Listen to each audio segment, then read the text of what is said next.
বিসমিল্লাহির রহমানির রহিম। আজ 14 নভেম্বর। ভিডিওটা আমি করছি, এগুলো আমার কাটিমন বাগান। এই গাছগুলো একবার আমি আম 2 মাস থেকে 2.5 মাস আগে বিক্রি করছি, যা অফ সিজনে, এবং আবার মুকুল আসছে।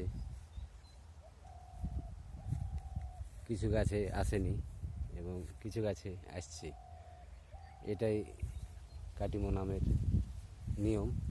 কারণ কিছু আম যদি আমরা পাই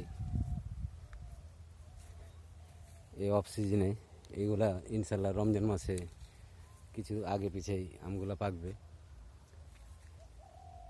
এবং যথেষ্ট আলহামদুলিল্লাহ এরকমভাবে মুকুল আসছে, এভাবে আসবে। শুধু তার এটা বাড়িয়াগর একটা জাত, এটার ফের আরও শক্তি ক্ষমতা আপনার কাটিমনের চাইতেও বেশি ধরে, প্রচুর মুকুল হয়।